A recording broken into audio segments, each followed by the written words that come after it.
by the blood of the Lamb.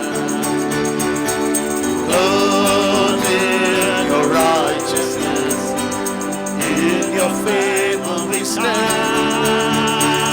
We love exalting your name, lifting up holy hands.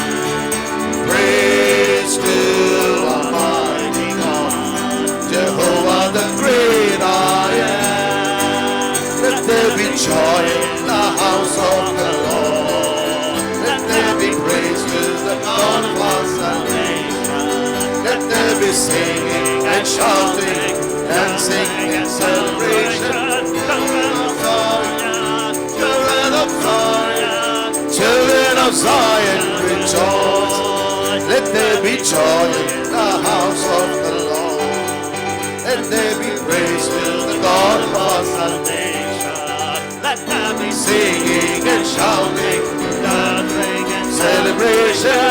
Children of Zion, children of Zion, children of Zion, rejoice. Let there be joy in the house of the Lord. Let there be praise to the God of our salvation. Let there be singing and shouting, dancing and celebration. Children of Zion, children of Zion, children of Zion, rejoice. We are your people of God, washed by the blood of the Lamb. Clothed in your righteousness, in your favor we stand. We love exalting your name, lifting up holy hands. Praise to Almighty God, Jehovah the great I am. Let there be joy in the house of the Lord. Let there be praise to the God of our salvation. Let there be singing and shouting, dancing and celebration. Children of Zion, children of Zion, children of Zion, hallelujah. Let there be joy in the house of the Lord. Let there be praise to the God of our salvation. Let there be singing and shouting, dancing and celebration. Children of Zion, children of Zion, children of Zion, rejoice. Let there be joy in the house of the Lord. Let there be praise to the God of our salvation. Let there be singing and shouting, dancing and celebration.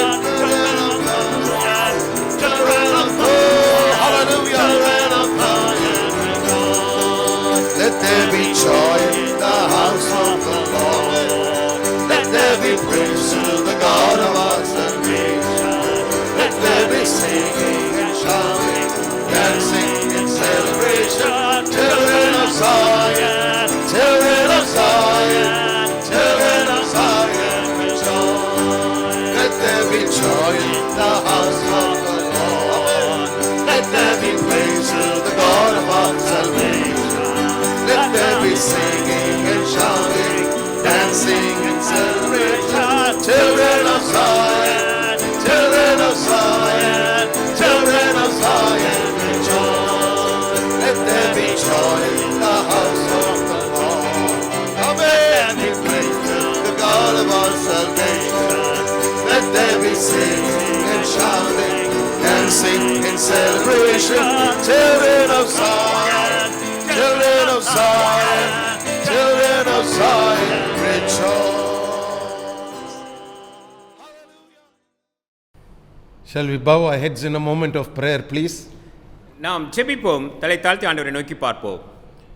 Father, in the mighty name of Jesus Christ of Nazareth, we give you thanks and praise for this wonderful day.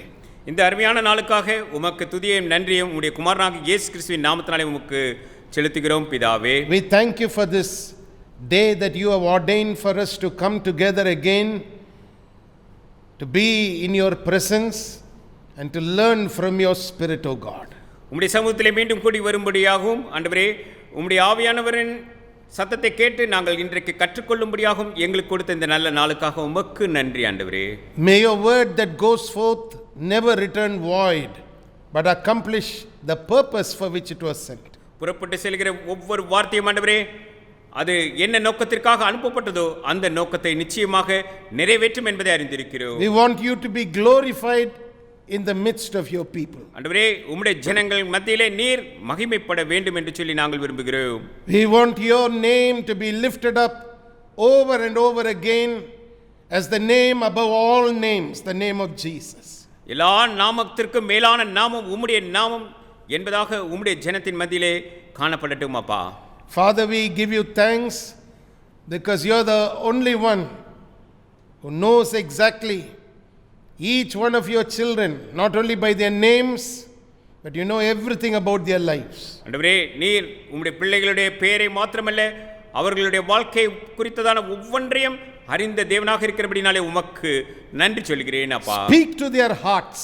ஆண்டவரே, அவர்கள் இருதயத்துக்கு நேராக நீர் பேசும். Speak to their peculiar needs this very moment. இந்த வேளையிலே அவர்களுக்கென்று விசேஷமாக என்ன தேவை இருக்கிறதோ அதை சந்திக்கப்படும்படியாக நீர் பேசும். And may your Holy Spirit accomplish the impossible in their lives and let miracles of blessings and different miracles of increase happen in their life. இவருடைய வாழ்க்கையிலே ஆண்டவரே அற்புதம் அதிசயம் நடைபெறட்டும், அசாத்தியமானவைகள் நிறைவேறட்டும். ஆண்டவரே, அவர்களுடைய தேவைகள் என்ன நிறைவேற வேண்டுமோ சந்திக்கப்பட வேண்டுமோ அது இந்த வேளையிலே சந்திக்கப்படட்டும். Encourage those who need encouragement, O Lord. ஆண்டவரே, ஒவ்வொருவரையும் நீர் உற்சாகப்படுத்தி அருள வேண்டுமாய் வேண்டிக் கொள்கிறோம். Those who are feeling down in their spirits, may they find a restoration in their spirits this morning. ஒருவேளை அவர்கள் ஆவிக்குரிய வாழ்விலே ஆண்டவரே அவர்கள் மிகவும் சோர்ந்து போனவர்களாக இருப்பார்களானால் நீர் தாம் இந்த வேளையிலே அவர்களை உற்சாகப்படுத்தி திரும்ப புதுப்பித்தருளும். In Jesus' name. இயேசுவின் நாமத்தினாலே வேண்டிக் கொள்கிறோம் பிதாவே. Everybody said amen. எல்லோரும் சேர்ந்து சொல்லுவோம் ஆமென். Amen. This morning we are going to continue learning a little bit more about how God in His graciousness makes available to us different types of opportunities. தேவன் தாமே தம்முடைய கிருபை நிமித்தம் நம் ஒவ்வொருவருக்கும் பல்வேறு விதமான சந்தர்ப்பங்களை எவ்விதமாக தந்து வருகிறார் என்பதை குறித்து இந்த காலை வேளையிலே நாம் தொடர்ந்து தியானிக்க இருக்கிறோம். For the last 6 months we have seen how God has been faithful to feed us week after week with the word of God. தேவனுடைய வார்த்தையினாலே ஒவ்வொரு வாரமும் தேவன் தாமே நம் ஒவ்வொருவரையும் போஷித்து வரும் அற்புதத்தை நாம் தொடர்ந்து கண்டு வருகிறோம். It has not been very easy days for a lot of people in this world, but in the body of Christ God has been very merciful and gracious to us. உலகத்தில் இருப்பவர்களுக்கு இது மிக லகுவான நாட்களாக இல்லாதிருந்த போதும் தேவன் தாமே தேவனுடைய சபை மக்களுக்கு மிகவும் கிருபையாக அவர் இரக்கம் பாராட்டி வரும் நாட்களாக இந்த நாட்கள் இருந்து வருகின்றன. And like I have been sharing with you, week after week we have been taught and fed a lot of things.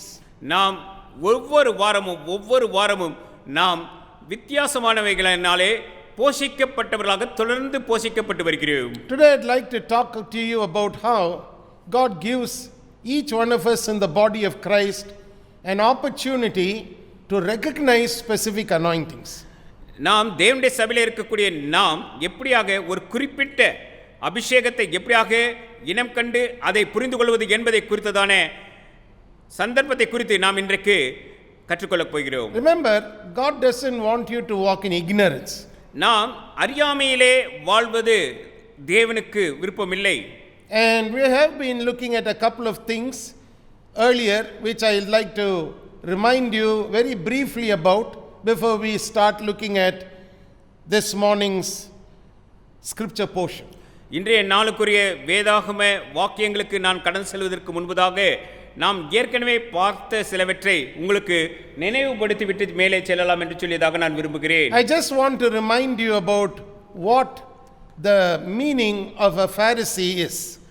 பரிசேயர் என்றால் என்ன அர்த்தம் என்பதை மாத்திரம் உங்களுக்கு முதலில் சொல்ல விரும்புகிறேன். From the word of God we have established some things about what the meaning of Pharisee is, and I just want to remind you of it before we start looking at something this morning. நாம் புதிதாக ஒன்றை கற்றுக்கொள்ள ஆரம்பிப்பதற்கு முன்பதாக பரிசேயர் என்றால் என்ன என்பதற்கு வேதாகமத்தின் அடிப்படையிலே நாம் சிலவற்றை கற்று வந்தோம். அதை உங்களுக்கு திரும்ப ஞாபகப்படுத்த விரும்புகிறேன். A Pharisee is any man or woman who reads the written word of God and interprets the will of God for their lives from the written word of God. பரிசேயர் என்பவர் எந்த ஒரு மனுஷனோ மனுஷியோ தேவனுடைய எழுதி கொடுக்கப்பட்ட வார்த்தையை வாசித்து அந்த வார்த்தையை தன்னுடைய வாழ்க்கைக்காக தேவனுடைய சித்தம் என்ன இருக்கிறது என்பதை அவர்கள் விவரிப்பவர்களாக இருப்பார்களானால் அவர்கள் பரிசேயர்கள் என்று அழைக்கப்படுகிறார்கள். That's right. Any person, anyone who reads the written word of God and from the written word of God interprets the will of God for their life is a Pharisee. அவர்கள் யாராக வேண்டுமானாலும் அவர்கள் தேவனுடைய எழுதி கொடுக்கப்பட்ட வார்த்தையை வாசித்து தங்களுடைய வாழ்க்கைக்கு தேவனுடைய சித்தம் என்ன என்று சொல்லி அவர்கள் அதை விவரிப்பார்களானால் அவர்கள் பரிசேயர்கள் என்று சொல்லி அழைக்கப்படுவார்கள். Then we looked at how it is wrong for us today in the Gentile church to think all Pharisees were wicked men. பிரஜாதியார் சபையில் இன்றைய தினத்தில் அனைத்து பரிசேயர்களும் பொல்லாத மனிதர்கள் என்று சிந்திப்பது எவ்வளவு தவறு என்று பார்த்தோம். Actually the Bible doesn't even tell us that. இன்னும் நன்றாக பார்ப்போமானால் வேதாகமத்தில் எங்கேயுமே அப்படியாக எழுதப்படவில்லை. In all the four gospels you will never read that all Pharisees were wicked men. பரிசேயர்கள் எல்லோரும் பொல்லாப்பானவர்கள் என்று சொல்லி நாம் 4 சுவிசேஷ புத்தகங்களையும் தேடி ஆராய்ந்தாலும் எங்கும் காண முடியாது.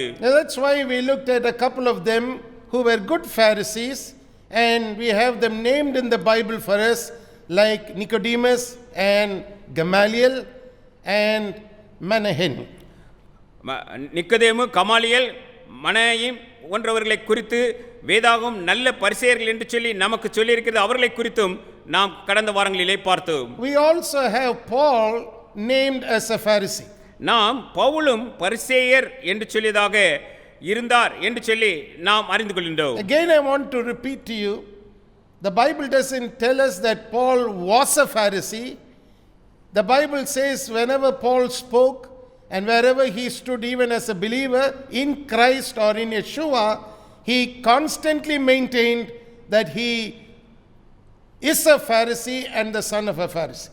நான் இதை திரும்ப உங்களுக்கு சொல்ல விரும்புகிறேன். வேதாகமம் பவுல் ஒரு பரிசேயர் என்றும் அவரை குறித்து பேசும்போது எங்கும் கடந்த காலத்தில் பேசவில்லை என்பதாகவும் பார்க்கிறோம். பவுல் எப்பொழுதெல்லாம் பேசினாரோ, எப்பொழுதெல்லாம் கிறிஸ்துவில் அல்லது யெசுவாவில் விசுவாசியாக நின்றாரோ அப்பொழுதெல்லாம் அவர் தன்னை பரிசேயர் மற்றும் பரிசேயனின் மகன் என்ற நிலைப்பாட்டில் தொடர்ச்சியாக காத்து வந்ததாக வேதாகமம் கூறுகிறது. He always confessed that he was a Pharisee or he held on to the Pharisaical way of reading the word of God and interpreting the will of God for his life from the written word of God. பரிசேயர்கள் என்று நான் சொன்னது போலவே அவர் தேவனுடைய எழுதி கொடுக்கப்பட்ட வார்த்தையை வாசிக்கவும் அதிலே தனக்கு தேவனுடைய சித்தம் என்ன என்பதை விவரிக்கும் அந்த பரிசேயத்தன்மையை அவர் எல்லா வேளைகளிலும் அவர் செய்து வந்தார். அவர் எப்பொழுதும் அதை பரிசேயர் என்று சொல்லுவதை அழைக்கப்பட்டு வந்தார், அதை அறிக்கையிட்டு வந்தார். So even when we come to recognizing an opportunity to discern specific anointings, we have to find the source clearly from which we can get our understanding.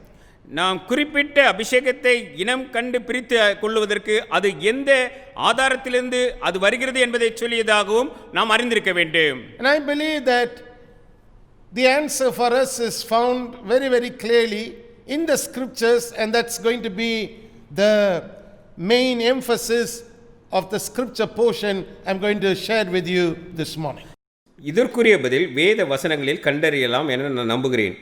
மேலும் அதுதான் இந்த காலை வேளையில் நான் பகிர்ந்து கொள்ளும் வேதாகம வசனங்களில் அதிக முக்கியத்துவம் தரப்பட்டதாக இருக்கும். What is the source book?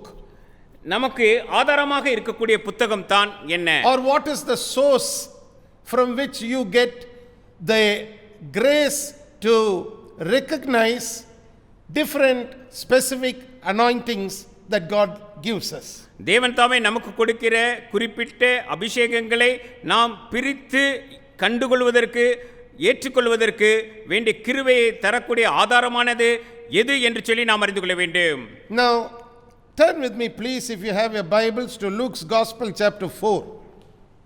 நீங்கள் உங்கள் வேதாகமத்தை என்னோடு கூட லூக்கா எழுதின சுவிசேஷம் 4ஆம் அதிகாரத்திற்கு திருப்பும்படியாக விரும்புகிறேன். Luke's Gospel chapter 4, and I'm going to read from verses 15 onwards.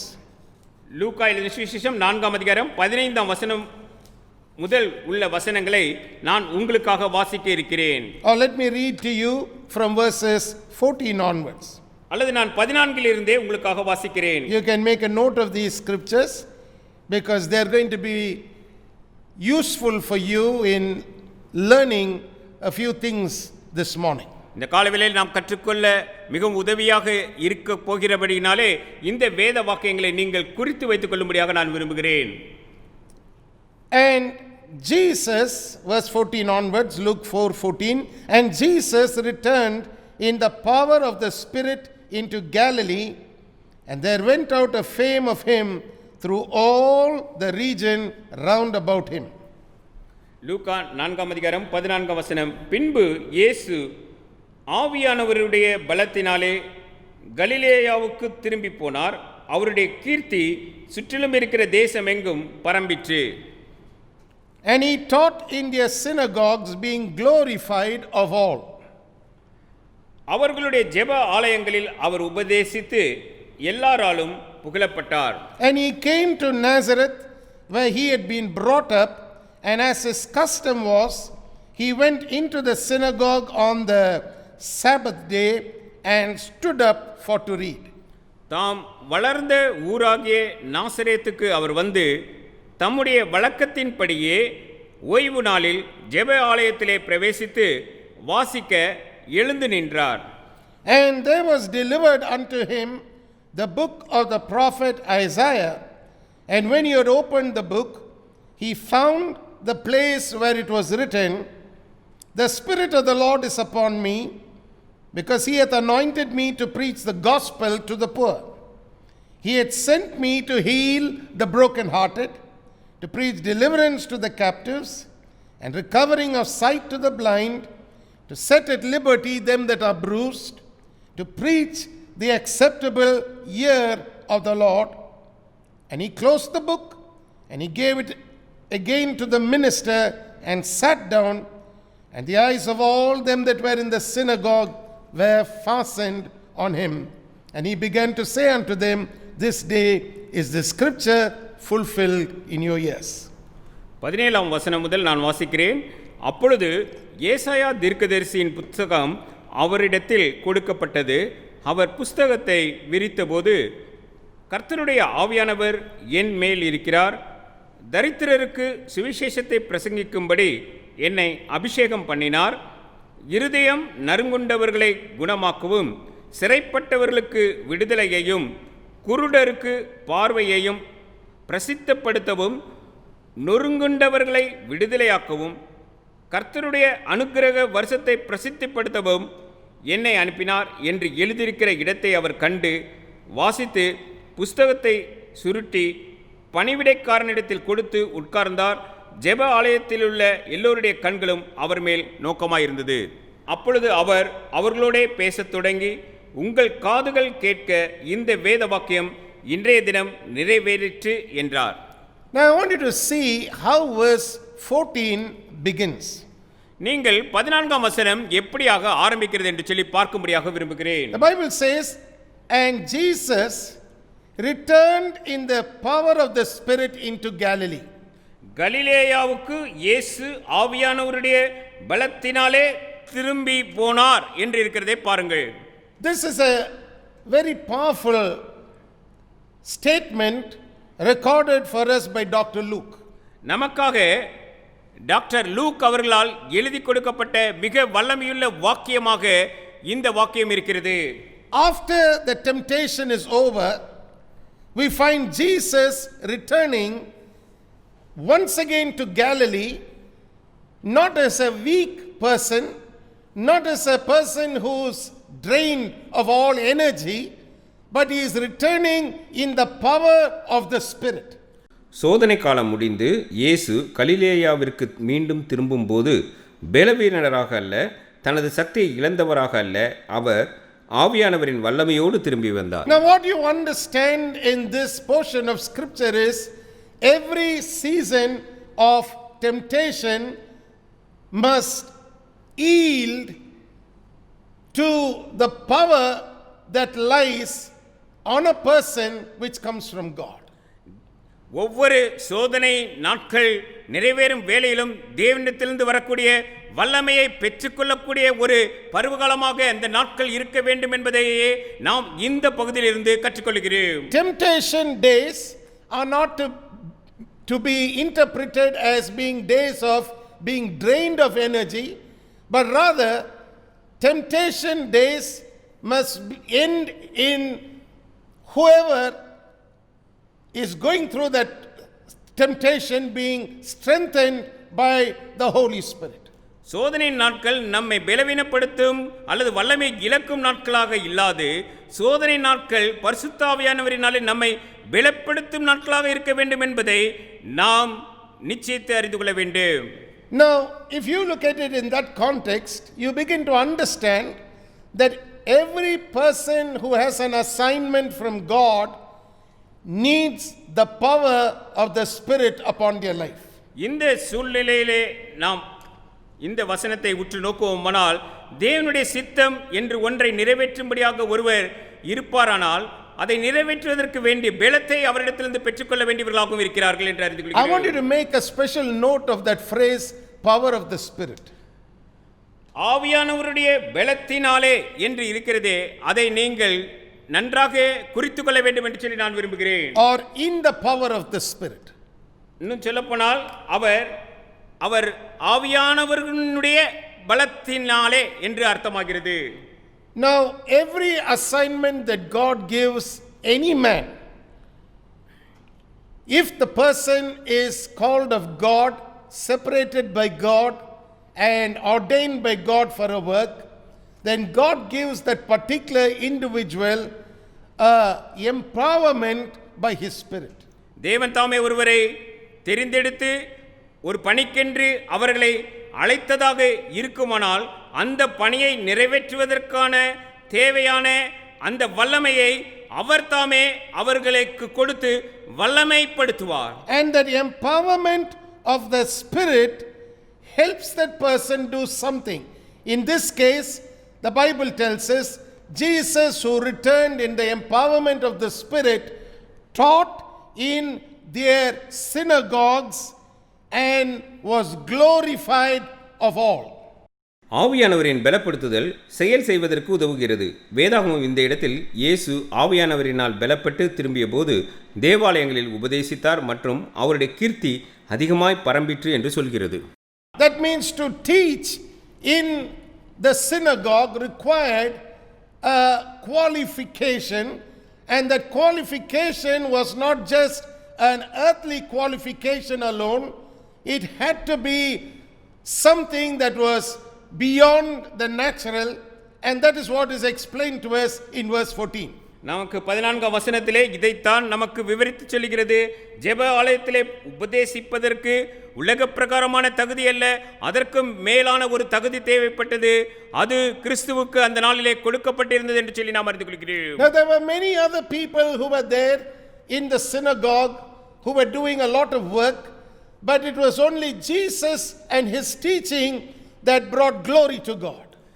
அங்கே ஜெபாலயத்திலே பலர் பலவிதமான பணிகளை செய்து கொண்டு இருந்தாலும் இயேசு கிறிஸ்து உபதேசித்த உபதேசமே தேவனுக்கு மகிமையாக அந்த நாளிலே காணப்பட்டது என்று சொல்லியதாக நான் பார்க்கிறேன். And this must have been going on for quite some time, because it's nearly a year after his baptism that we find this particular incident taking place.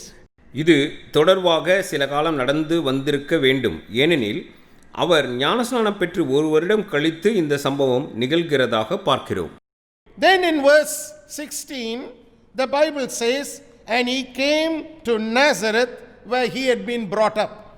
16ஆம் வசனத்திலே நாம் இப்படியாக பார்க்கிறோம், தாம் வளர்ந்த ஊராகிய நாசரேத்துக்கு அவர் வந்து என்று பார்க்கிறோம். And as it was his custom, he went on the Sabbath day and stood up for to read.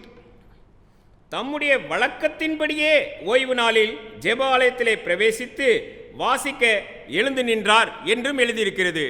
It was customary for Jesus to read the written word of God. எழுதி கொடுக்கப்பட்ட வார்த்தையை எடுத்து வாசிப்பது என்பது அவர் தம்முடைய வழக்கமாகவே கொண்டிருந்தார் என்று சொல்லி இதிலிருந்து நாம் அறிந்து கொள்கிறோம். And in verse 17 the Bible says, and there was delivered unto him the book of the prophet Isaiah, and when he had opened the book he found the place where it was written, the Spirit of the Lord is upon me, because he hath anointed me to preach the gospel to the poor. 17ஆம் வசனத்திலே நாம் இப்படியாக பார்க்கிறோம், அப்பொழுது ஏசாயா தீர்க்கதரிசியின் புஸ்தகம் அவரிடத்தில் கொடுக்கப்பட்டது. அவர் புஸ்தகத்தை விரித்தபோது, கர்த்தருடைய ஆவியானவர் என்மேல் இருக்கிறார், தரித்திரருக்கு சுவிசேஷத்தை பிரசங்கிக்கும்படி என்னை அபிஷேகம் பண்ணினார் என்ற பகுதியை பார்த்து கண்டு அவர் வாசித்தார். Now it's very important for us to understand the Jewishness of Jesus. இயேசு கிறிஸ்துவுக்குள் காணப்பட்ட யூத தன்மையை நாம் புரிந்து கொள்வது என்பதும் மிக முக்கியமானதாக இருக்கிறது. As any good Pharisee, we find that Jesus is also going to the written word of God to find out and interpret the will of God for his own life.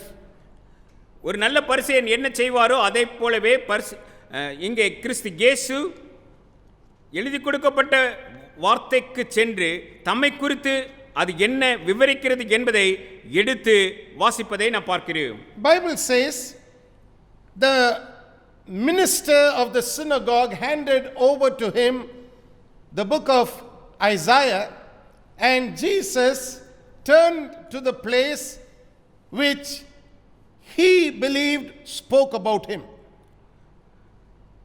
17ஆம் வசனத்திலே அப்பொழுது ஏசாயா தீர்க்கதரிசியின் புஸ்தகம் அவரிடத்திலே கொடுக்கப்பட்டது.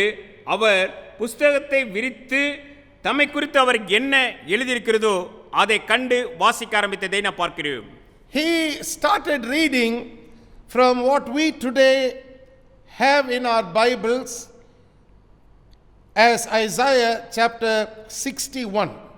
நாம் இன்றைய நாட்களே நம்முடைய கரங்களிலே பெற்றிருக்கக்கூடிய வேதாகமத்திலே ஏசாயாவின் புத்தகம் 61ஆம் அதிகாரத்திலே காண்கிற வார்த்தைகளை அவர் எடுத்து கண்டு அந்த நாளிலே வாசித்தார். I want you to turn to Isaiah chapter 61, and we are going to read this morning verses from verses 1 to 3. நாம் ஏசாயாவின் புத்தகம் 61ஆம் அதிகாரம் 1, 2, 3 வசனங்களை இன்றைக்கு வாசிக்க இருக்கிறோம். And we're going to see something about how God gives us an opportunity to recognize specific anointings. குறிப்பிட்ட அபிஷேகத்தை கண்டுகொள்வது எப்படி அல்லது அதற்குரிய சந்தர்ப்பத்தை நாம் கண்டுகொள்வதற்குரிய அந்த வாய்ப்பினை நாம் இந்த வார்த்தைகளை வாசிக்கும் போது புரிந்து கொள்ளலாம். Isaiah wrote like this. He said, "The Spirit of the Lord God is upon me, because the Lord hath anointed me to preach good tidings unto the meek. He hath sent me to bind up the brokenhearted, to proclaim liberty to the captives, and the opening of the prison to them that are bound, to proclaim the acceptable year of the Lord, and the day of vengeance of our God, to comfort all that mourn, to appoint unto them that mourn in Zion, to give unto them beauty for ashes, the oil of joy for mourning, the garment of praise for the spirit of heaviness, that they might be called the trees of righteousness, the planting of the Lord, that he might be glorified." ஏசா எப்படியாக எழுதுகிறார்? 61ஆம் அதிகாரம் முதல் வசனம், கர்த்தராகிய தேவனுடைய ஆவியானவர் என்மேல் இருக்கிறார், சிறுமைப்பட்டவர்களுக்கு சுவிசேஷத்தை அறிவிக்க கர்த்தர் என்னை அபிஷேகம் பண்ணினார், இருதயம் நொறுங்குண்டவர்களுக்கு காயம் கட்டுதலையும், சிறைப்பட்டவர்களுக்கு விடுதலையையும், கட்டுண்டவர்களுக்கு கட்டவிழ்த்தலையும் கூறவும், கர்த்தருடைய அனுக்கிரக வருஷத்தையும் நம்முடைய தேவன் நீதியை சரிக்கட்டும் நாளையும் கூறவும், துயரப்பட்ட அனைவருக்கும் ஆறுதல் செய்யவும், சியோனிலே துயரப்பட்டவர்களை சீர்படுத்தவும், அவர்களுக்கு சாம்பலுக்கு பதிலாக சிங்காரத்தையும், துயரத்துக்கு பதிலாக ஆனந்த தைலத்தையும், ஒடுங்கின ஆவிக்கு பதிலாக துதியின் உடையையும் கொடுக்கவும், அவர் என்னை அனுப்பினார். அவர்கள் கர்த்தர் தம்முடைய மகிமைக்கென்று நாட்டின நீதியின் விருட்சங்கள் எண்ணப்படுவார்கள் என்பதே. Now, the anointing is to be understood as the power of God provided by God to accomplish a particular work. ஒரு குறிப்பிட்ட வேலையை செய்வதற்கென்று தேவனால் கொடுக்கப்படும் வல்லமையே அபிஷேகம் என்பதாக நாம் புரிந்து கொள்ள வேண்டும். In verses 1 and verses 2 and verses 3, there are 6 things mentioned to us that this empowerment from God will do. தேவனுடைய வல்லமையை நாம் பெற்றுக்கொள்ளும்போது அந்த வல்லமை நமக்கு என்ன செய்யும் என்பதை நாம் 1, 2, 3 வசனங்களிலே 6 பிரிவுகளாக பிரித்து நமக்கு எழுதி கொடுக்க காண்கிறோம். I like you to write them down because they are important for you in helping you to understand the differences in the anointings. அபிஷேகத்திலே எப்படிப்பட்ட வித்தியாசங்கள் இருக்கின்றன என்பதை நீங்கள் புரிந்து கொள்வதற்கு இவைகள் உதவியாக இருக்கும் என்பதனாலே நீங்கள் இவைகளை உங்கள் குறிப்பு புத்தகத்தில் எழுதி கொண்டால் நலமாயிருக்கும். The greatest mistake believers do is to club everybody under one anointing. எல்லோரிடத்தில் காணப்படுவதும் ஒரே அபிஷேகம் என விசுவாசிகள் நம்பி மிகப்பெரிய தவறு செய்கிறார்கள். What most people don't understand is that God empowers individuals for the specific assignment He has given them to do with an empowerment that will match what assignment they have. அவர்களுக்கென்று பணிக்கப்பட்ட பணி என்ன, அந்த பணியை செய்வதற்கு எப்படிப்பட்ட வல்லமை தேவை என்பதை தேவன் அறிந்தவராக அந்த வல்லமையினாலே அவர்களை நிரப்புகிறார் என்பதை அவர்கள் புரிந்து கொள்ளாததாக ஒருவேளை காணப்படும். Because when we look at the ministry of Jesus and the life of Jesus, we understand that what he saw and understood for his own particular life was a very important way in which even today you and I can go to the Word of God and find out what God has called us to do. நம்மை தேவன் தாமே என்ன செய்ய வேண்டும் என்று சொல்லி அழைத்திருக்கிறாரோ என்பதை புரிந்து கொள்வதற்கு இயேசுவையும் அவருடைய ஊழியத்திலும் அவர் எப்படிப்பட்டவர்களை செய்யும்படியாக அழைக்கப்பட்டிருந்தார் என்பதை நாம் கண்டு புரிந்து கொள்ளும்போது நமக்கு புரிபடும்.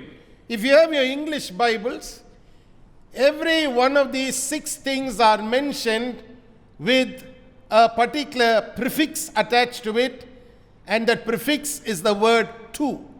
ஆங்கில வேதாகமத்தில் பார்ப்பீர்களானால் ஆங்கில வார்த்தை டு என்பது முன்னே சேர்க்கப்பட்டு இந்த 6 விவரங்களிலும் சொல்லப்பட்டிருப்பதை நீங்கள் காண முடியும். So the first empowerment that Jesus read from Isaiah was the empowerment that God gives a man to preach. சுவிசேஷம் அறிவிக்க தேவன் பலப்படுத்துகிறார் என்ற பகுதியையே இயேசு கிறிஸ்து முதல் பலப்படுத்துதலாக எடுத்து வாசித்தார். Now the second empowerment is found in the next sentence, which is beginning with the word to bind up. காயம் கட்டுதல் என்று இருக்கிறதே, அதனாலே ஆரம்பிக்கிறது இரண்டாவது பலப்படுத்துதல். Number 3, you find the word to proclaim liberty. That is the third reason why the empowerment is given. மூன்றாவது காரணம் நமக்கு பலப்படுத்துதல் எதற்காக கொடுக்கப்படுகிறது என்பதை நாம் சிறைப்பட்டவர்களுக்கு விடுதலையை கூறுதல் என்ற பகுதியிலிருந்து பார்க்கிறோம். And number 4, we find the word to comfort in verse 2. நாம் ஆறுதல் அளிக்கும்படியாக நமக்கு கொடுக்கப்படுகிறது என்ற அடுத்த பலப்படுத்துதலை நாம் பார்க்கிறோம். Number 5, in verse 3, the word says to appoint unto them, to appoint. அவர்களுக்காக என்னை அனுப்பினார், ஏற்படுத்தினார் என்பதாக நாம் 3ஆம் வசனத்திலே பார்க்கிறோமே, அதற்காக வரக்கூடிய பலப்படுத்துதல். And finally, in that same verse it says to give unto them, to give. அவர்களுக்கென்று கொடுக்கும்படியாக அனுப்பப்பட்டார் என்று சொல்லியதாக இருக்கிறது அந்த பலப்படுத்துதல். So the 6 things that you find the anointing accomplishes for a man who is assigned a work similar to what Jesus did is found in this one portion of scripture. இந்த ஒரே வேத பகுதியிலே நான் பார்க்கும்போது இயேசு கிறிஸ்து எப்படிப்பட்ட வேலைக்கென்று பணிக்கென்று அழைக்கப்பட்டிருந்தாரோ அப்படியாக ஒருவர் அழைக்கப்பட்டிருந்தால் அவர்களுக்கும் அதே பலப்படுத்துதல் கிடைக்கும் என்பதை நாம் அறிந்து கொள்கிறோம். I'll go over them quickly again to preach. Number 1, நான் திரும்ப உங்களுக்கு சொல்ல விரும்புகிறேன், சுவிசேஷத்தை அறிவிக்க. Number 2, to bind up. காயம் கட்ட. Number 3, to proclaim. மூன்றாவது கட்டவிழ்த்தலை கூற. Number 4, to comfort. நான்காவது ஆறுதல் செய்ய. Number 5, to appoint. ஐந்தாவது அதற்கென்று ஏற்படுத்தப்பட்டதாக. And number 6, to give. ஆறாவது பலப்படுத்துதல் கொடுக்கும்படியாக. Now, every time the assignment that centers around these 6 things is found, then not only does God empower a person to fulfill that assignment, but it is always an assignment to a particular group of people who require the assignment to be fulfilled in their lives. எங்கெல்லாம் பணியானது 6 விவரங்களை சுற்றி அமைந்திருக்கிறதாக நாம் பார்க்கிறோமோ அப்பொழுது தேவன் அந்த பணியை அந்த நபர் நிறைவேற்ற பலப்படுத்துவதாக மட்டுமல்ல, அவர்களது வாழ்வில் அந்த பணி நிறைவேற வேண்டி காத்திருக்கும் ஒரு குறிப்பிட்ட ஜனத்தாருக்கு என தரப்பட்ட பணியாகவும் அது இருக்கும். Therefore, every time you read about the anointing, you understand that the anointing is either something that is supernatural, empowerment from God to remove a burden or to destroy a yoke of bondage. ஒரு பாரத்தை நீக்குவதாகவோ அல்லது ஒரு நுகத்தை முறிப்பதாகவோ இந்த அபிஷேகம் வல்லமை நிறைந்ததாக ஒருவருக்கு கொடுக்கப்படுகிறது என்று சொல்லியதாக இந்த பகுதியிலிருந்து அறிந்து கொள்கிறோம். Turn with me please to Isaiah chapter 10 and verse 27. என்னோடு கூட ஏசாயாவின் புத்தகம் 10ஆம் அதிகாரம் 27ஆம் வசனத்திற்கு உங்கள் வேதாகமத்தை திருப்புங்கள். Isaiah chapter 10 verse 27 reads like this, and it shall come to pass in that day that his burden shall be taken away from off your shoulder, and his yoke from off thy neck, and the yoke shall be destroyed because of the anointing. ஏசாயாவின் புத்தகம் 10ஆம் அதிகாரம் 27ஆம் வசனம், அந்நாளில் உன் தோளில் நின்று அவன் சுமையும் உன் கழுத்தில் நின்று அவன் நுகமும் நீக்கப்படும், அபிஷேகத்தின் நுகம் முறிந்து போம். So specific assignments require specific anointings. ஒரு குறிப்பிட்ட பணியை செய்வதற்கு என்று குறிப்பிட்ட அபிஷேகம் தேவைப்படுகிறது. For example, a healing anointing will release health among those who need health. யாருக்கெல்லாம் சுகம் ஆரோக்கியம் தேவையோ அவர்களுக்கு ஒருவர் ஆரோக்கியத்தின் அபிஷேகத்தை பெற்றிருப்பாரானால் அது அவர்களுக்கு தருவதாக அது காணப்படும். A wisdom anointing will bring illumination into the hearts and minds of people who need wisdom. யாருக்கெல்லாம் ஞானம் தேவை, அவர்களுடைய இருதயத்திலே பிரகாசிப்பித்தல், சிந்தையிலே பிரகாசிப்பித்தல் தேவை, அவர்களுக்கு ஞானத்தின் அபிஷேகத்தை பெற்றவர்களிடத்திலிருந்து அவர்கள் கொடுக்க முடியும். A leadership anointing will help a leader not only to lead effectively but also to love the people he leads with a special love. ஒரு விசேஷமான அன்பினாலே யாரையெல்லாம் அவர்கள் வழி நடத்துகிறார்களோ அவர்களை நேசிக்கும்படியாக தலைமையேற்று நடக்கும் ஒரு வல்லமையை கொடுப்பதாக தலைமைத்துவத்தின் அபிஷேகத்தை பெற்றவர்களிடத்திலே காணப்படும். That's why sometimes people don't understand certain leaders and the way they react and the way they behave. இதனால் தான் சில தலைவர்கள் ஏன் இப்படியாக பதிலளிக்கிறார்கள் அல்லது ஏன் இப்படி நடந்து கொள்கிறார்கள் என்று சிலரால் புரிந்து கொள்ள முடியாததாக காணப்படுகிறது. It becomes very hard for people to understand how the leadership anointing actually works. எப்படியாக தலைமைத்துவத்தின் அபிஷேகம் கிரியை செய்கிறது என்பதை சிலரால் புரிந்து கொள்ள முடியாததாகவே காணப்படுகிறது. I want you to just take a look at Jesus as a leader.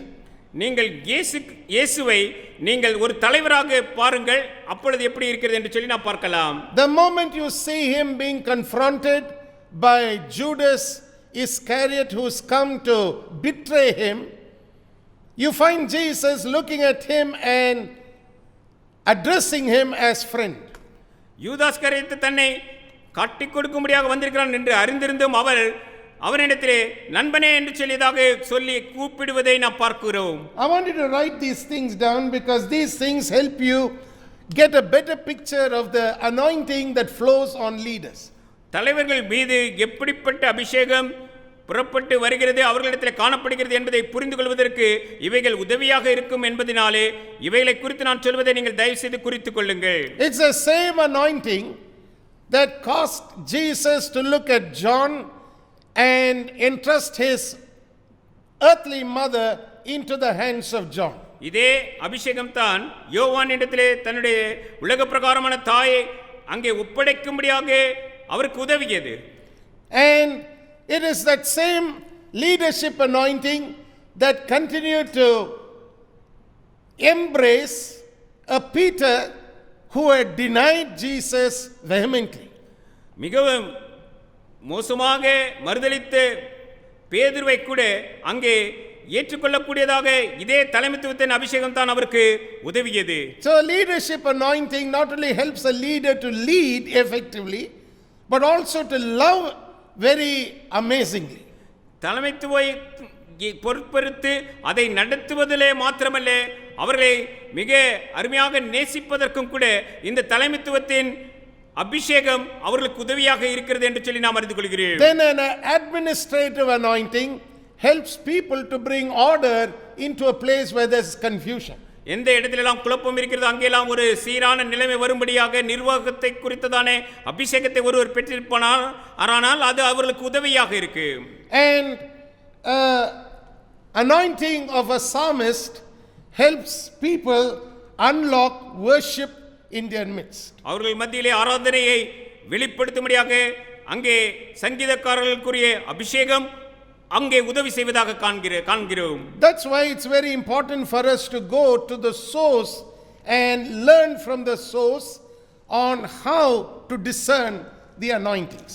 இதனால் தான் நான் ஏற்கனவே சொன்னேன், நாம் எந்த ஆதாரத்திலிருந்து மூலத்திலிருந்து இது நடக்கிறது என்பதை அறிந்து அதற்கு சென்று நாம் அதை அறிந்து கொள்ள வேண்டும் என்று சொல்லியதாக நான் ஏற்கனவே சொன்னேன். Look at Hebrews chapter 4 verse 12 please. நீங்கள் என்னோடு கூட எபிரேயருக்கு எழுதின நிருபம் 4ஆம் அதிகாரம் 12ஆம் வசனத்தை பார்க்கலாம். For the word of God is quick and powerful and sharper than any two-edged sword, piercing even to the dividing asunder of soul and spirit and of the joints and marrow, and is a discerner of the thoughts and intents of the heart. தேவனுடைய வார்த்தையானது ஜீவனும் வல்லமையும் உள்ளதாயும் இருபுறமும் கருக்குள்ள எந்த பட்டயத்திலும் கருக்கானதாயும் ஆத்துமாவையும் ஆவியையும் கணுக்களையும் ஊனையும் பிரிக்கத்தக்கதாக உருவ குத்துகிறதாயும் இருதயத்தின் நினைவுகளையும் யோசனைகளையும் வகையறுக்கிறதாயும் இருக்கிறது. Therefore, in that context, when you look at it, a prophetic anointing is an anointing that reveals the will of God for a man's life. ஆக இந்த சூழ்நிலையில் நீங்கள் பார்ப்பீர்கள் எனில் தீர்க்கதரிசன அபிஷேகம் என்பது ஒரு மனிதனின் வாழ்க்கையை குறித்த தேவனுடைய சித்தத்தை வெளிப்படுத்தும் அபிஷேகம் ஆகும். You begin to see how the prophetic affects people or affects an individual when the will of God is revealed through the prophetic anointing for a man's life. ஒரு மனிதனுடைய வாழ்க்கையிலே காணப்படுகிற தீர்க்கதரிசன அபிஷேகத்தின் மூலமாக தீர்க்கதரிசன வார்த்தை வெளிப்படும் போது அது அவர்களுடைய வாழ்க்கைக்கு எப்படிப்பட்ட தாக்கத்தை ஏற்படுத்துகிறது என்பதை ஒருவர் காண உதவி செய்கிறது. One thing you must note very carefully is that not all have the same anointings. நீங்கள் இதிலே ஒன்றை நன்றாக அறிந்து கொள்ள வேண்டும், எல்லோருக்குமே ஒரே விதமான அபிஷேகம் இல்லை என்பதை அறிந்து கொள்ள வேண்டும். While some may be very effective in preaching, some others may be used with a different form of empowerment for another work. சிலர் பிரசங்கிப்பதற்கென்று அவர்கள் அபிஷேகிக்கப்பட்டிருப்பார்கள். மற்ற சில அலுவல்களை செய்யும்படியாக வேறு விதமான அபிஷேகங்களை பெற்றவர்களும் உண்டு. Don't forget what we learned from the book of Acts. நாம் அப்போஸ்தலர் நடவடிக்கைகள் புத்தகத்திலிருந்து கற்றுக்கொண்டதை தயவு செய்து மறந்துவிட வேண்டாம். How Barnabas and Saul initially were more involved in the teaching ministry than in the prophetic. நாம் ஆரம்ப காலத்திலே பார்க்கும்போது அங்கே பர்னபாசும் சவுலும் எப்படியாக ஆரம்ப நாட்களிலே போதக ஊழியத்திலே கவனம் செலுத்தினார்களே அல்லாமல் தீர்க்கதரிசன ஊழியத்தை அதிகமாக எடுக்கவில்லை என்று சொல்லி நான் பார்க்கிறேன். While the Bible tells us that there were others who were specifically addressed as prophets because they operated in the prophetic anointing more than anything else. மற்றதை காட்டிலும் தீர்க்கதரிசன அபிஷேகத்திலே அதிகமாக அவர்கள் ஆளப்பட்டவர்கள் அல்லது செயல்பட்டவர்களாக காணப்பட்டவர்களாக இருந்தபடினாலே அவர்களை தீர்க்கதரிசிகள் என்று அழைக்கப்படும்படியான சிலர் இருந்தார்கள் என்று சொல்லியும் வேதாகமம் நமக்கு கற்றுக் கொடுக்கிறது. In that context we learnt about a man called Agabus. இந்த சூழ்நிலையிலே தான் நாம் அகபு என்பவரை குறித்து நாம் அறிந்து கொண்டோம். Now there are two sad things that you see often in the body of Christ. கிறிஸ்துவின் சபையிலே நாம் இரண்டு சோகமான நிகழ்வுகள் சம்பவங்கள் நடைபெறுவதை நாம் பார்க்கிறோம்.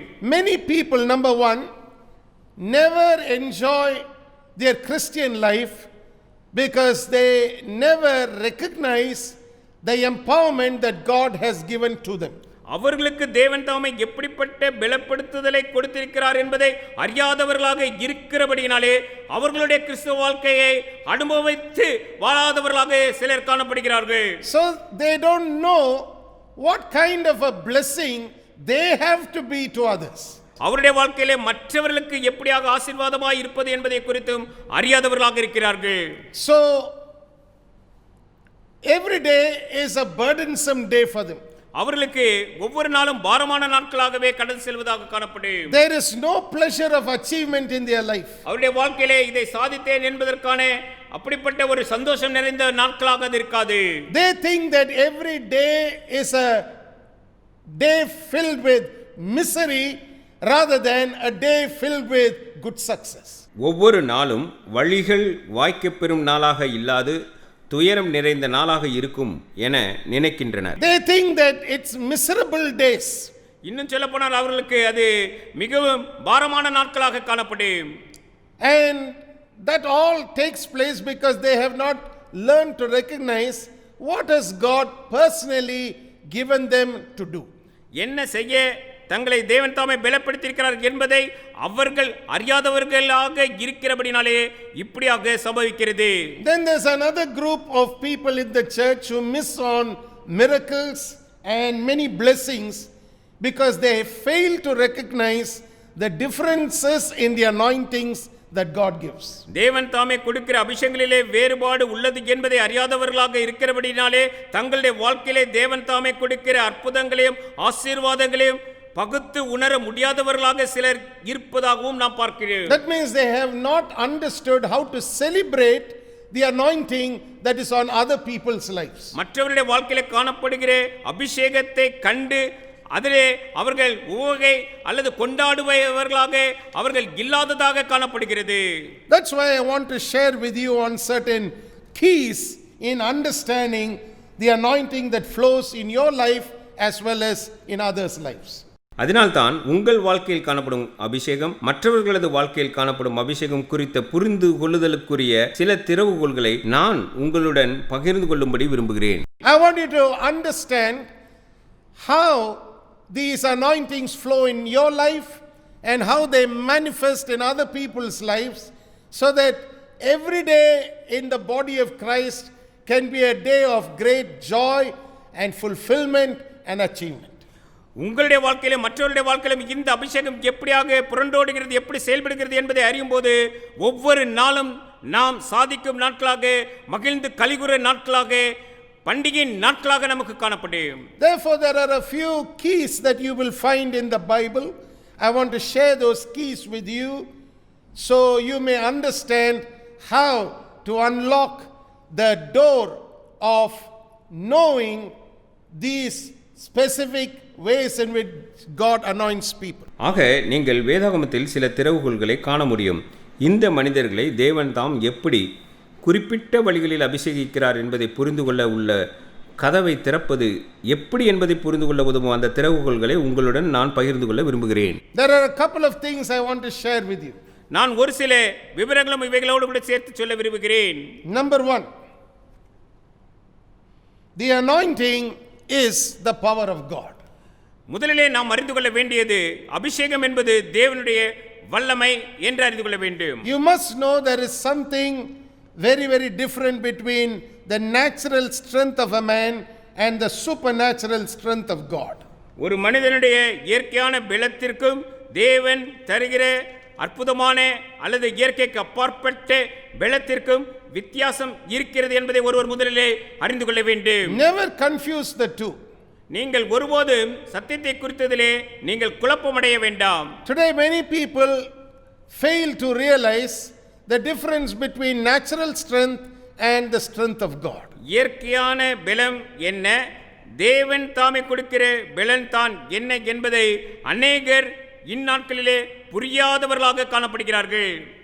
When you learn to discern between the two kinds of strength that a man possesses, then you begin to understand that there is a very, very definite and very profound difference between a man who operates in his natural strength and a man who operates in the strength of God.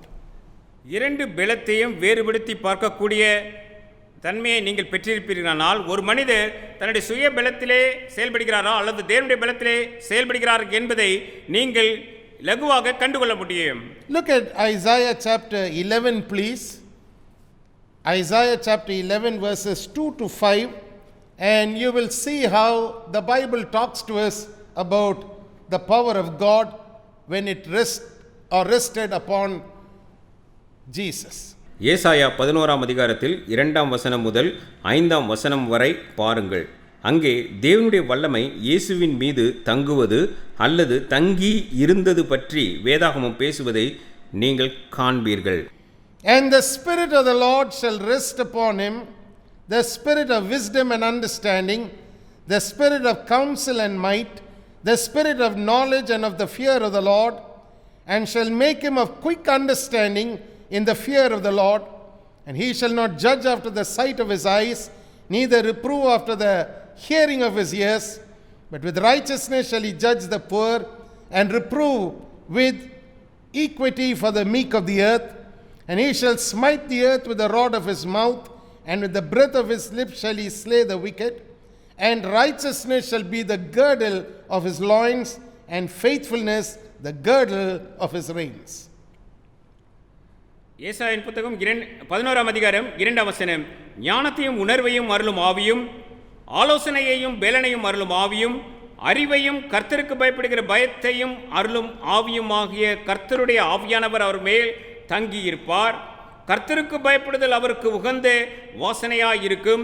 அவர் தமது கண் கண்டபடி நியாயம் தீர்க்காமலும் தமது காது கேட்டபடி தீர்ப்பு செய்யாமலும் நீதியின்படி ஏழைகளை நியாயம் விசாரித்து யதார்த்தத்தின்படி பூமியிலுள்ள சிறுமையானவர்களுக்கு தீர்ப்பு செய்து பூமியை தமது வாக்கின் கோலால் அடித்து தமது வாயின் சுவாசத்தால் துன்மார்க்கரை சங்கரிப்பார். நீதி அவருக்கு அரைக்கட்டும், சத்தியம் அவருக்கு இடைக்கச்சையுமாயிருக்கும். Constantly, the emphasis that you see in this portion of scripture is resting on two words, righteousness and faithfulness. நீதி உண்மை என்பதையே சார்ந்ததாக இங்கே சொல்லப்பட்டவைகள் யாவும் தாங்கி நிற்பதை நான் பார்க்கிறேன். So the anointing is the power of God that causes righteousness and faithfulness to manifest. தேவனுடைய அபிஷேகம் அது தேவனுடைய வல்லமையாக இருக்கிறது. அது நீதியையும் உண்மையும் வெளிப்படுத்தும்படியாக அது உதவி செய்கிறது. I want you to make a note of these two things. And I want you to understand that the power of God not only comes to destroy yokes, like we read in Isaiah chapter 10 and verse 27, but also it manifests the righteousness and the faithfulness of God. Esayan புத்தகம் 10ஆம் அதிகாரம் 27ஆம் வசனத்திலே நாம் வாசித்தது போல அபிஷேகம் நுகத்தை முறிக்கும்படியாக வருவது மாத்திரமல்ல, இங்கே நாம் பார்க்கும் இந்த பகுதியிலே காண்பது போல நீதியையும் உண்மையும் வெளிப்படுத்துவதற்கும் நமக்கு அபிஷேகம் உதவி செய்கிறது. So it is a supernatural empowerment that comes to manifest things that cannot be seen in the natural world with the natural eyes, but which are very real. இயற்கையான உலகத்திலே இயற்கையான கண்களினால் பார்க்க கூடாதபடி இருக்கக்கூடிய இயற்கைக்கு அப்பாற்பட்டவைகளை வெளிப்படுத்துவதற்கு அவருடைய வல்லமை அல்லது அபிஷேகம் உதவி செய்கிறது என்று சொல்லி நாம் இங்கே பார்க்கிறோம். This empowerment manifests things that are of a different realm into the realm of the natural. இந்த இயற்கைக்கு அப்பாற்பட்டவைகளை வெளிப்படுத்துகிறது இயற்கை உலகத்திலே இவை என்று சொல்லி நாம் பார்க்கிறோம். That means from an unseen realm or an unseen world, the empowerment of God or the anointing of God brings something into the natural world. வேறு விதமாக சொல்லுவோமானால் காணாத உலகத்திலிருந்து காணும்படியான உலகத்திற்கு இந்த தேவனுடைய பலப்படுத்துதல் அதை கொண்டு வருகிறது என்று சொல்லுவோம். For example, the yoke that the Bible is talking about may not be a natural yoke.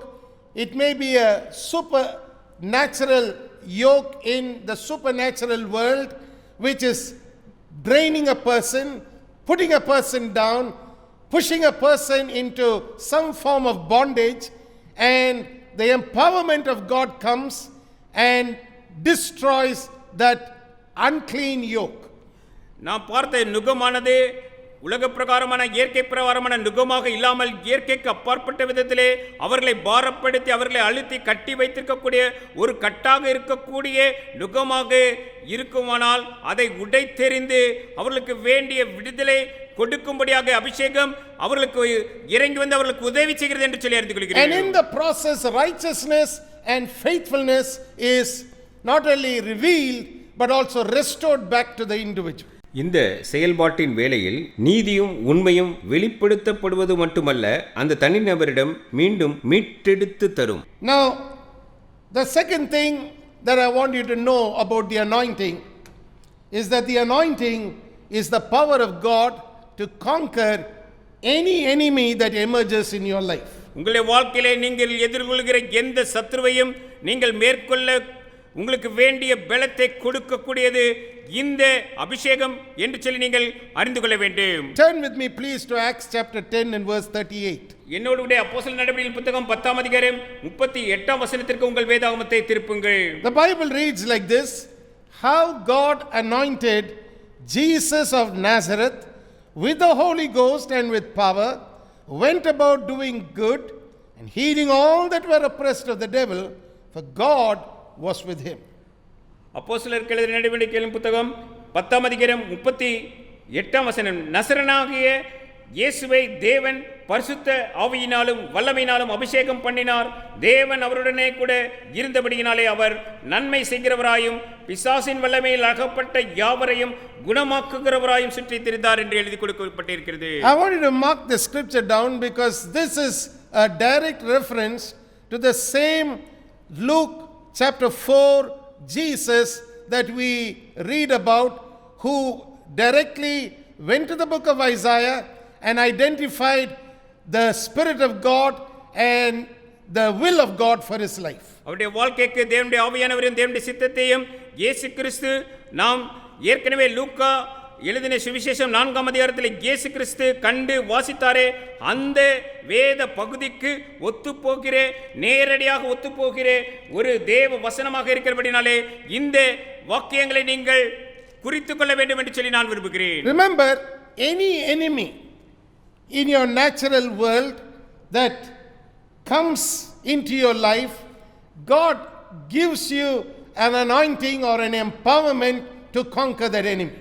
நீங்கள் உலகத்திலே இயற்கை பிரகாரமாக எந்த சத்துருவை எதிர்கொண்டாலும் அவர்களை மேற்கொள்வதற்கான வல்லமையை தேவன் தாமே உங்களுக்கு கொடுத்து அபிஷேகத்தினாலே உங்களை பலப்படுத்துகிறார் என்று அறிந்து கொள்ளுங்கள். Turn with me, please, in your Bibles to the book of Judges, chapter 14.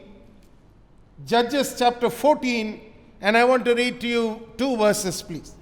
நியாயாதிபதிகளின் புத்தகம் 14ஆம் அதிகாரத்திலிருந்து 2 வசனங்களை நான் உங்களுக்காக வாசிக்க இருக்கிறேன். Judges chapter 14 verses 5 and verse 6. நியாயாதிபதிகளின் புத்தகம் 14ஆம் அதிகாரம் 5 6ஆம் வசனம்.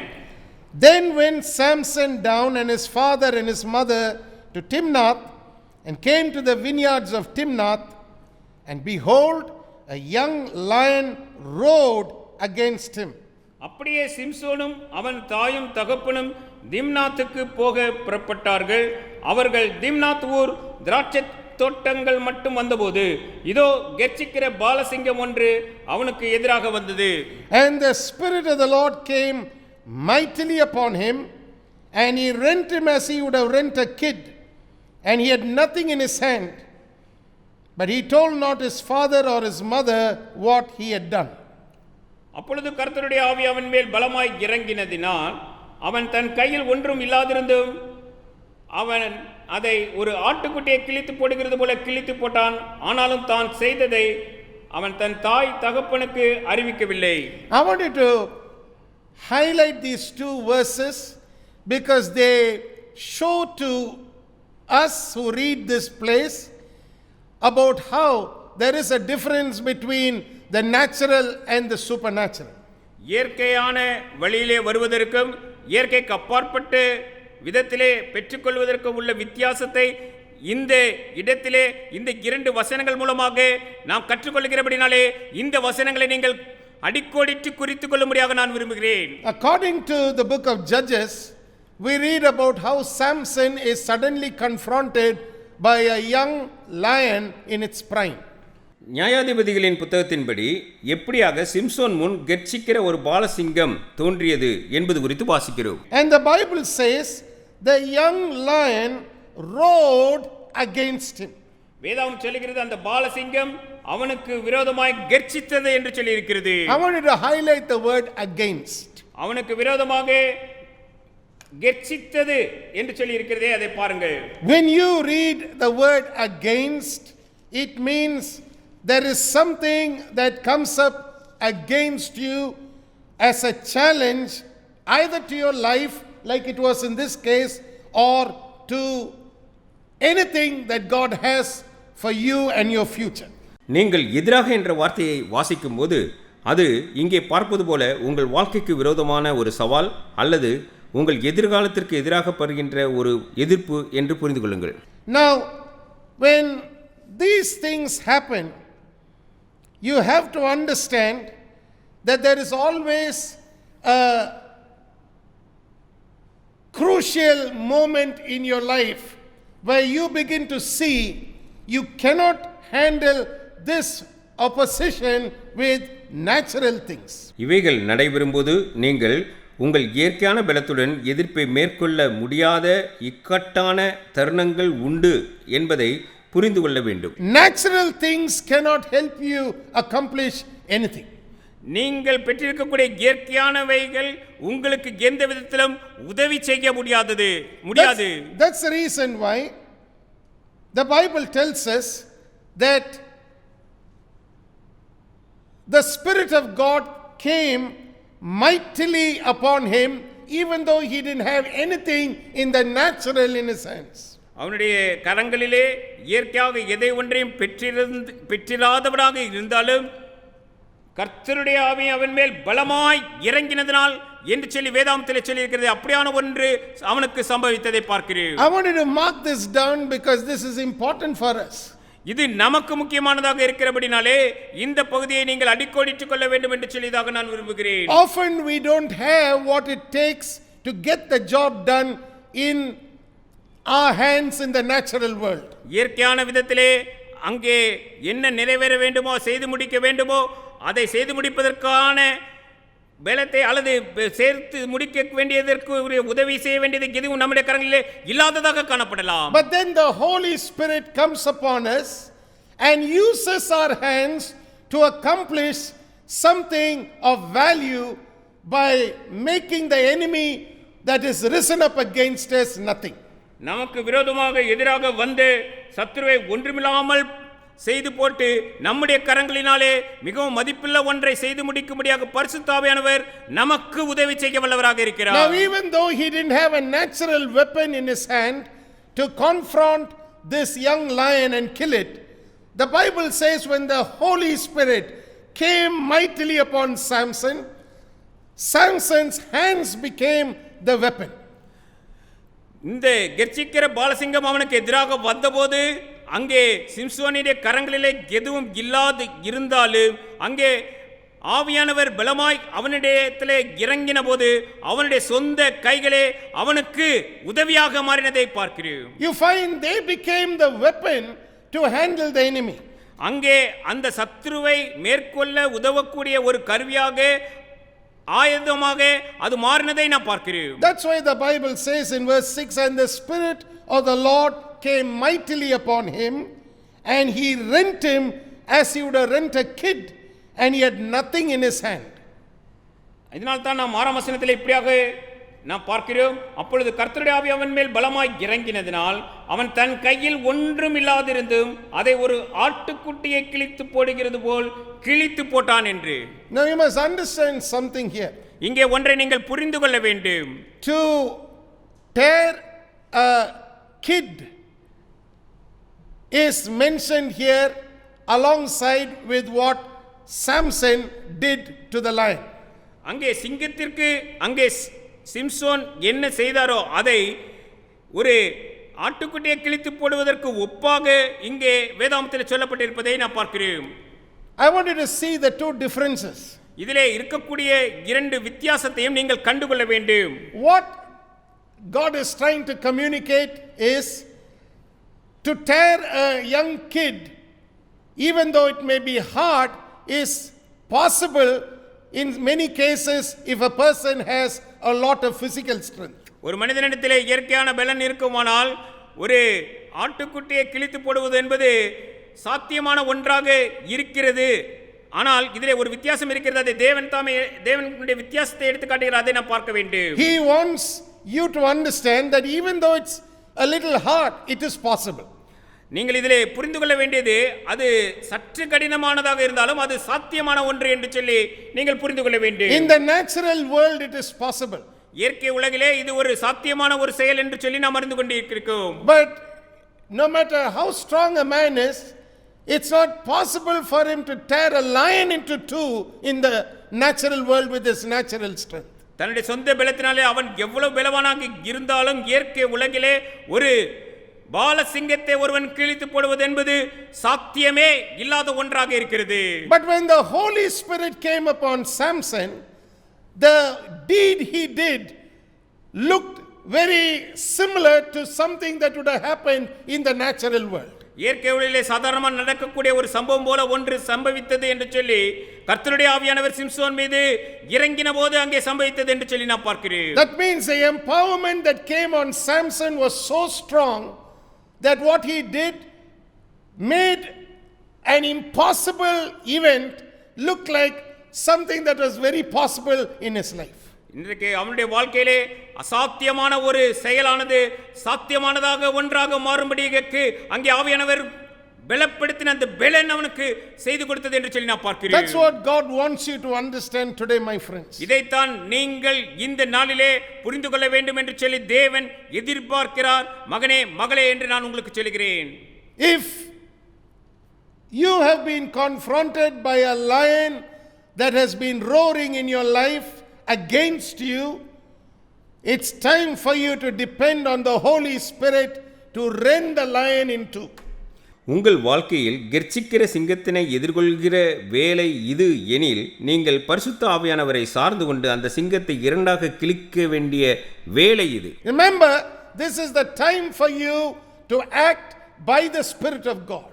தேவனுடைய ஆவியானவரினாலே அவருடைய பலத்தினாலே அவருடைய செயலினாலே நீங்கள் செயல்பட வேண்டிய வேலை இது என்று நான் உங்களுக்கு சொல்கிறேன். Remember, the challenge is against you, the challenge is against your life, the challenge is against your future.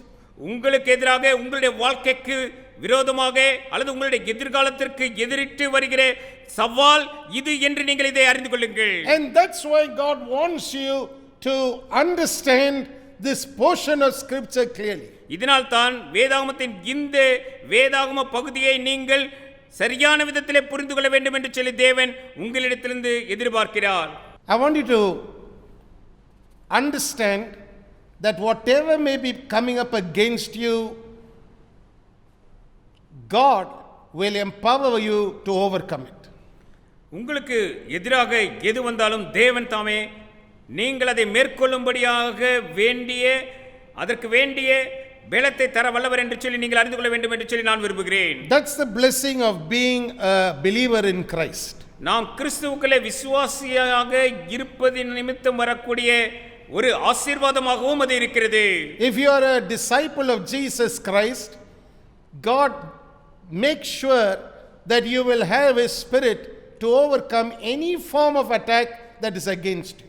நீங்கள் இயேசு கிறிஸ்துவுக்கு சீஷராக இருப்பீர்களானால் உங்களுக்கு விரோதமாக எதிராக எது வந்தாலும் அதை மேற்கொள்ளக்கூடிய பலத்தை தேவன் தருவது நிச்சயம். Remember, Samson's assignment was to bring deliverance for God's people from the hands of the Philistines. பெலிஸ்தியருடைய கரத்திலிருந்து தேவனுடைய ஜனத்தாரை விடுவிக்கும்படியாகவே சிம்சோனுடைய வாழ்க்கையின் நோக்கம் குறிக்கோளாக இருந்தது என்று சொல்லி நாம் அறிந்திருக்கிறோம். And this young lion roaring against Samson was a challenge against his assignment.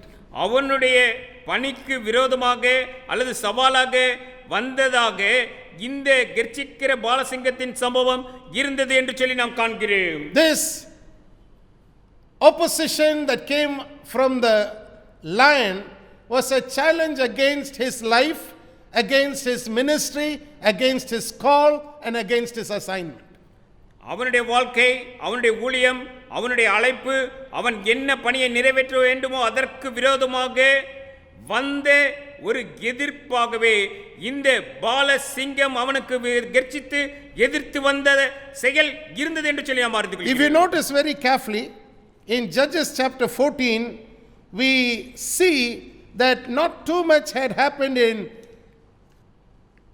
Samson's life till that point of time. அந்த குறிப்பிட்ட காலம் வரைக்கும் சிம்சோனுடைய வாழ்க்கையிலே மிக பெரிதாக எதுவும் ஒன்று சம்பவிக்கவில்லை என்பதாக நாம் பார்க்கிறோம்.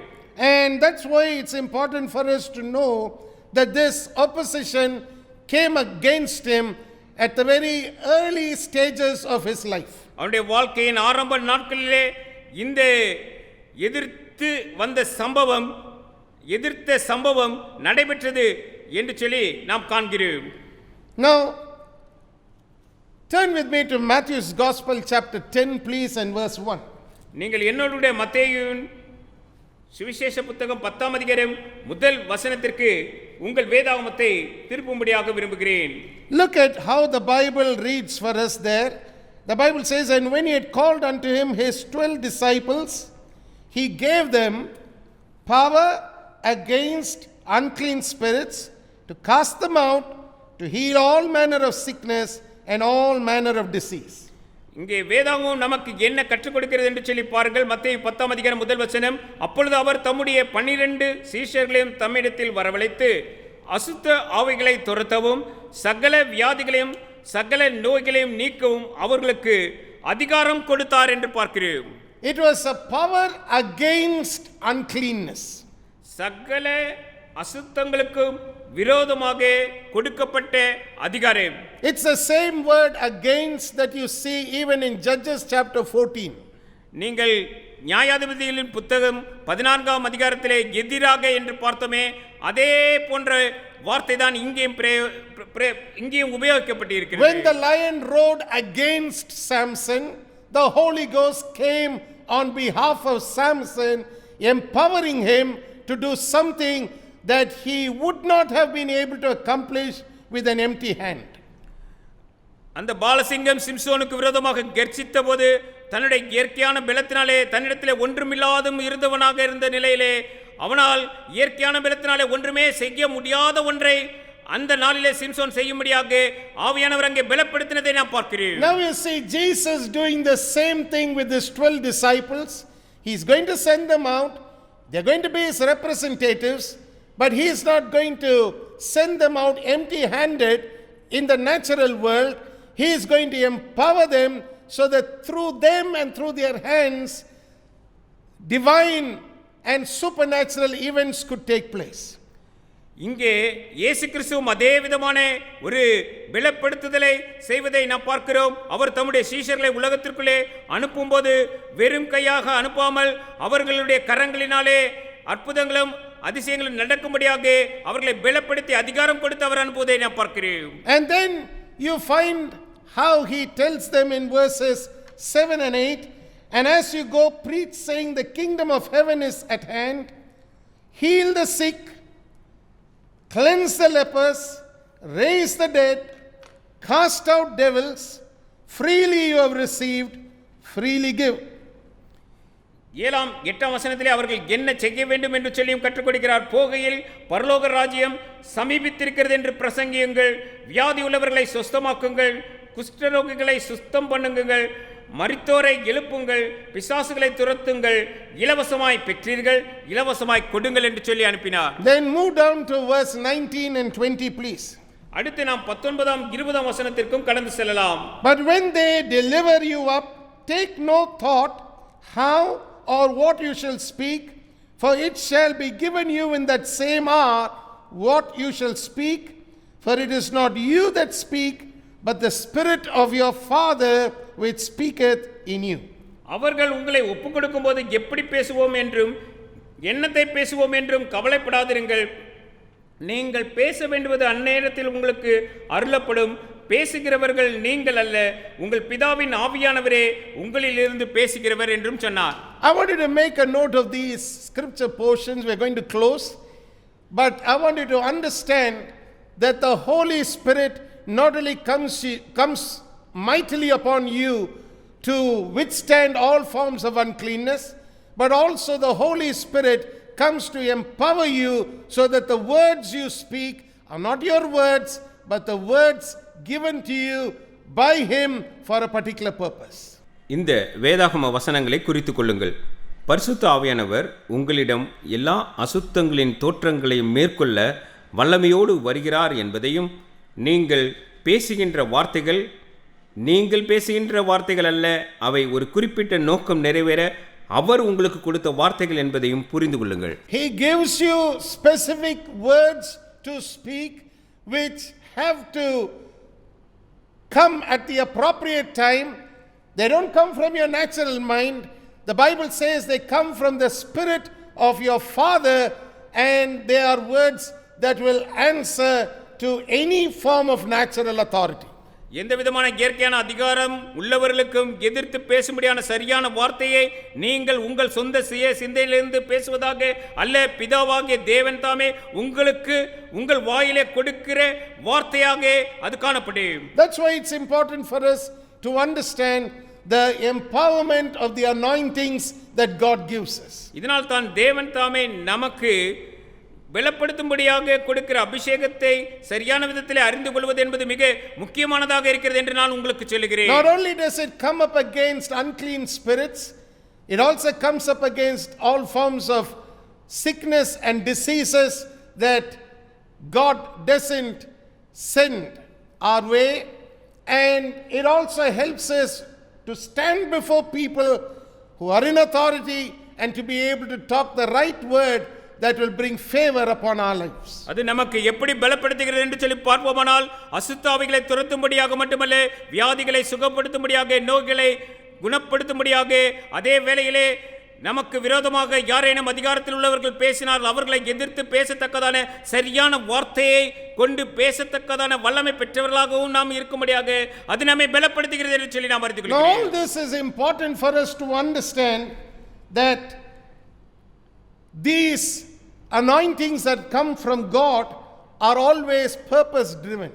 இதிலிருந்து நாம் கற்றுக்கொள்வது நம்மிடத்திலே காணப்படுகிற வருகிற அபிஷேகம் அது ஒரு குறிப்பிட்ட நோக்கத்திற்காக நமக்கு கொடுக்கப்படுகிறது என்பதை நாம் அறிந்து கொள்ள வேண்டும். I want you to write these words purpose driven so you understand that the anointing always comes for a purpose. நீங்கள் நான் சொன்னேனே குறிப்பிட்ட நோக்கத்திற்காக என்று அதை நீங்கள் அடிக்கோடிட்டுக் கொள்ளுங்கள்.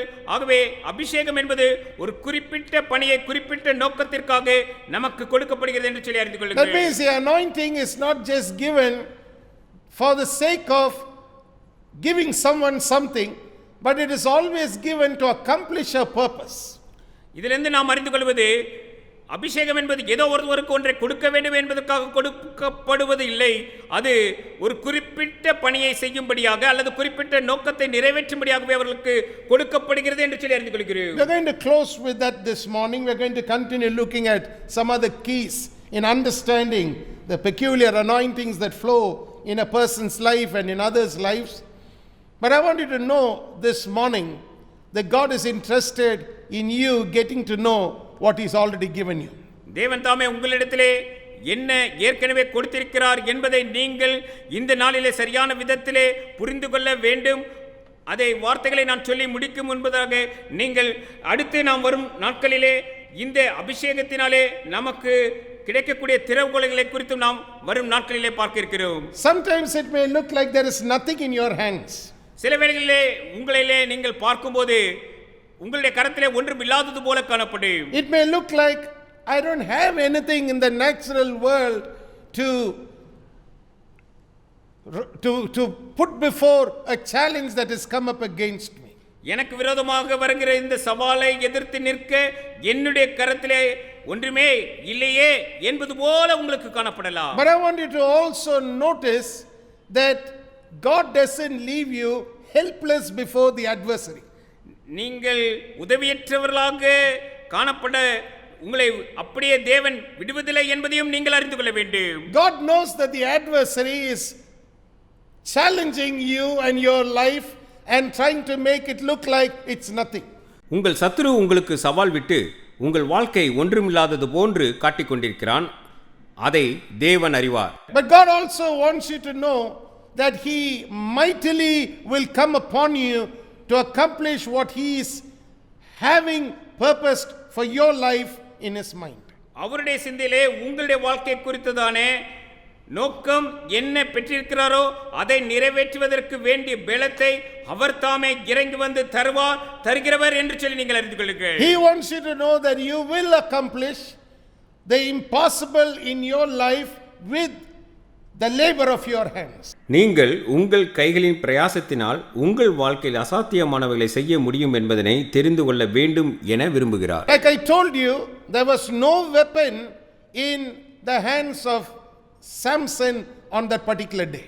அந்த குறிப்பிட்ட நாளிலே சிம்சோன் கரத்திலே அவனுடைய கரத்திலே ஒன்றுமில்லாதது இருந்தது போல காணப்பட்டது. But God took those very hands and made them the weapon against the enemy. ஆனால் அவனுடைய சத்துருவுக்கு விரோதமாக அவனுடைய கரத்தையே ஒரு ஆயுதமாக தேவன் மாற்றினதாக நாம் பார்க்கிறோம். And I believe He is going to do the same with you, my friend. உங்களோடு கூட இதைத்தான் தேவன் செய்ய போகிறார் என்று நான் அறிகிறேன் எனக்கு அருமையானவர்களே. I want you to believe that this morning as you hear the word of God. நீங்கள் இதை நான் சொல்லும் இந்த வார்த்தைகளை சொல்லும் இந்த வேளையிலே இதை விசுவாசித்து ஏற்றுக்கொள்ளும்படியாக நான் விரும்புகிறேன். God is sending His word to you so that you may believe His word and act on His word. இந்த வார்த்தைகளை தேவன் தாமே உங்களுக்கு நேராக அனுப்பி கொண்டிருக்கிறார். எதற்காக? இதை விசுவாசித்து அந்த விசுவாசித்த வார்த்தைகளின்படியே நீங்கள் செயல்படும்படியாக. Because faith comes from hearing and hearing the word of God. ஏனென்றால் விசுவாசம் கேள்வினாலே வரும், கேள்வி தேவனுடைய வார்த்தையை கேட்பதினாலே வரும். I want you to believe it this morning. இதை நீங்கள் இந்த காலைவேளையிலே விசுவாசிக்க வேண்டும் என்று சொல்லி நான் விரும்புகிறேன். I want you to believe that God can and will mightily rise up on your behalf for a purpose this day.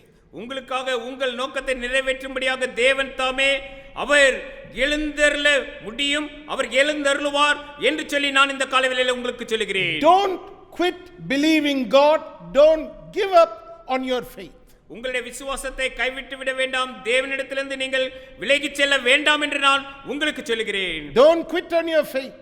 உங்களுடைய விசுவாசத்தை நீங்கள் ஒருபோதும் நீங்கள் கைவிட்டு விட வேண்டாம். Don't quit trusting in God. நீங்கள் தேவனிடத்திலே நம்பிக்கையை வைத்திருப்பதிலிருந்து நீங்கள் அதை கைவிட்டு விட வேண்டாம். Believe me, He will be the glory and the lifter up of your head. அவரே உங்கள் மகிமை, உங்கள் தலையை உயர்த்துகிறவர் அவரே என்று நான் உங்களுக்கு சொல்கிறேன். I want you to know that great and mighty things will be accomplished by the anointing that is flowing in your life. உங்களுடைய வாழ்க்கையிலே பாய்ந்து செல்கிற அபிஷேகத்தினாலே பெரிதானே அரிதானே காரியங்கள் செயல்கள் நிறைவேறும் என்று நான் உங்களுக்கு சொல்கிறேன். Remember what the Spirit of God accomplished through Jesus.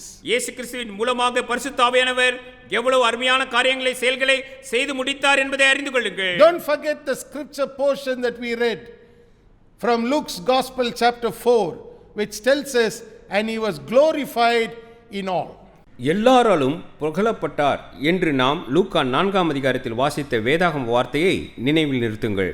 I want you to see that verse before we close. இந்த வார்த்தையை நான் எடுத்து பார்த்துவிட்டு நான் இந்த செய்தியை முடிக்க விரும்புகிறேன். Luke 4:15, being glorified of all.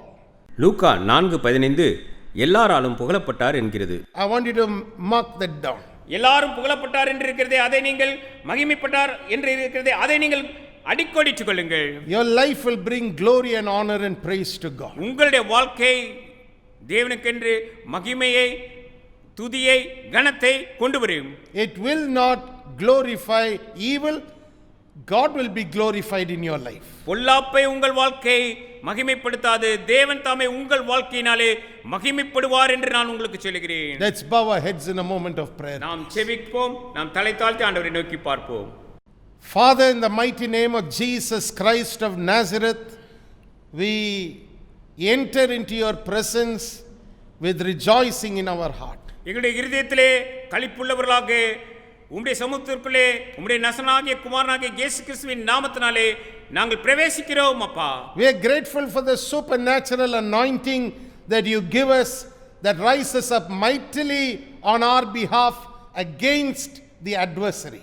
எங்களுக்கு விரோதமாய் எழும்புகிறவைகளுக்கு விரோதமாக எழும்ப பலப்படுத்துகிற உம்முடைய ஆவியானவருடைய பலத்திற்காக அபிஷேகத்திற்காக உமக்கு நன்றி ஆண்டவரே. No wonder the Bible says it's not by might nor by power but by my spirit, saith the Lord of hosts. பலத்தினாலும் அல்ல பராக்கிரமத்தினாலும் அல்ல என்னுடைய ஆவினால் ஆகும் என்று சேனைகளின் கர்த்தர் சொல்லுகிறார் என்று உம்முடைய வார்த்தை சொல்லுகிறதே அப்பா. Father, we thank you because your holy anointing is even right now rising up against all forms of uncleanness that is roaring against your children. ஆண்டவரே, உம்முடைய பிள்ளைகளுக்கு விரோதமாக எழும்புகிற எல்லா அசுத்தத்துக்கும் விரோதமாக உம்முடைய ஆவியானவர் இந்த வேளையிலே நீர் பலப்பட்டு எழும்புகிறபடினாலே உமக்கு நன்றி ஆண்டவரே. The roar of the enemy will not prevail against your people. உம்முடைய ஜனங்களுக்கு விரோதமாக அவனுடைய கர்ஜனை செல்லாது என்று நாங்கள் சொல்லுகிறோம். We thank you, Father, because your Holy Spirit will bring to pass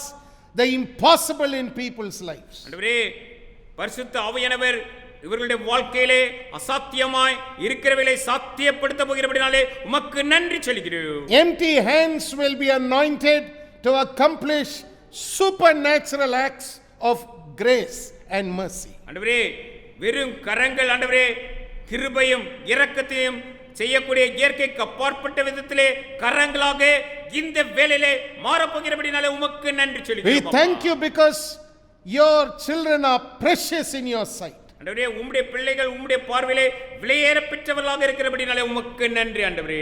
It is your purpose that they will live out their life for your glory. ஆண்டவரே, உம்முடைய நாம மகிமைக்கென்று இவர்கள் ஜீவிக்க வேண்டும் என்பதே உம்முடைய நோக்கமாக இருக்கிறபடினாலே உமக்கு நன்றி ஆண்டவரே. Wherever they are listening to the sound of my voice, I pray in Jesus' mighty name that everything that is rising up against them will fall before them, O Lord. ஆண்டவரே, இந்த வேளையிலே இந்த சத்தத்தை கேட்டுக்கொண்டிருக்கிறவர்களுக்கு எதிராக எது எழும்பினாலும் ஆண்டவரே இயேசு கிறிஸ்துவின் நாமத்தினாலே அவருடைய வல்லமையினாலே அது மடங்கடித்து வீழ்வதாக என்று In the name of Jesus, may everything that rises up against them come to nothing.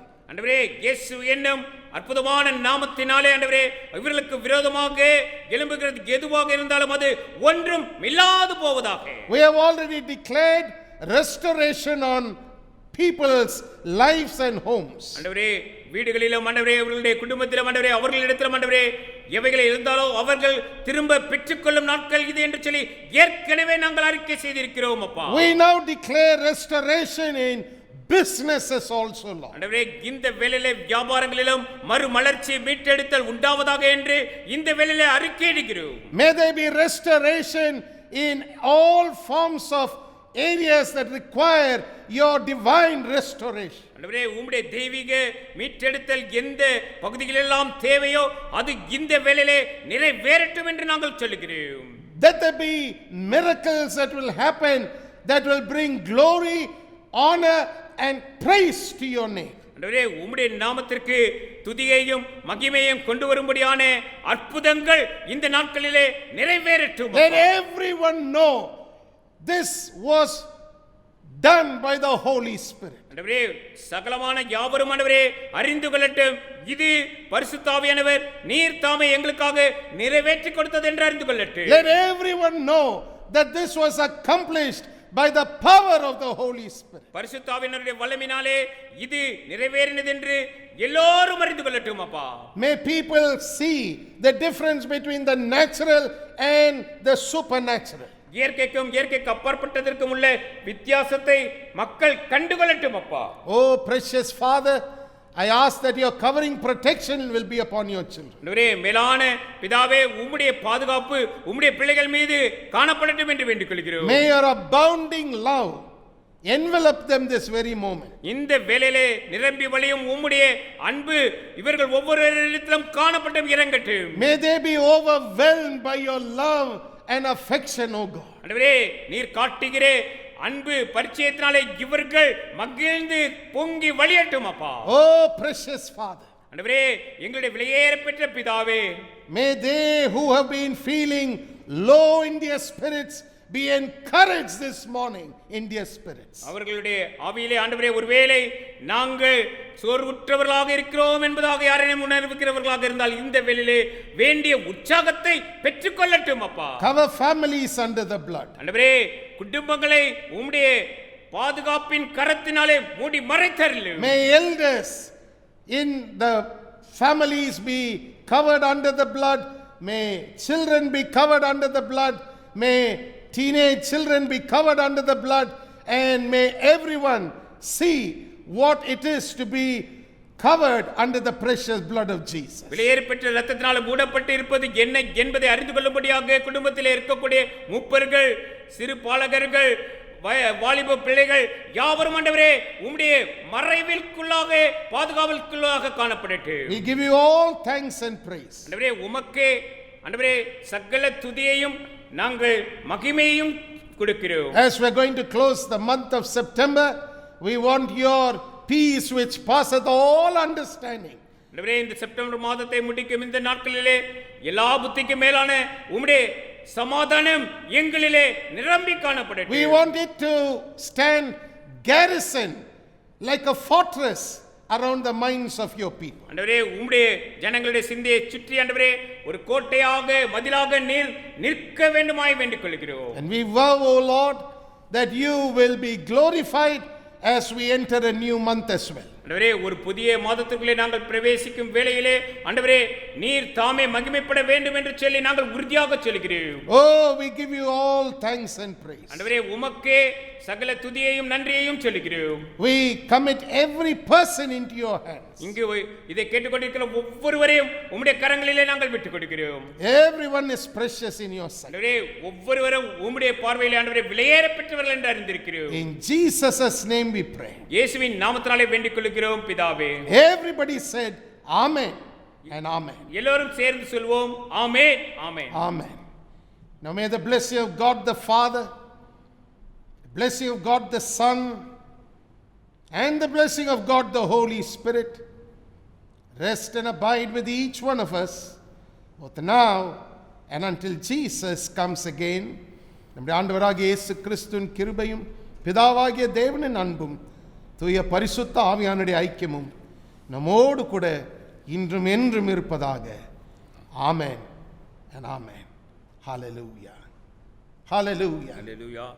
What a joy it has been, my friends, meet with you this morning with God's word coming directly to you wherever you are. நீங்கள் எங்கே இருந்தாலும் உங்களிடத்தில் நேரடியாக தேவனுடைய வார்த்தையை கொண்டு வருவது எனக்கு மிகுந்த மகிழ்ச்சி அளிக்கக்கூடிய ஒரு தருணமாக இந்த நாள் இருக்கிறது. God's word has a way of working. தேவனுடைய வார்த்தை அது செயல்படுவதற்கென்று ஒரு பிரத்யேக வழியை வைத்திருக்கிறது. It is amazing when you see how God's word works.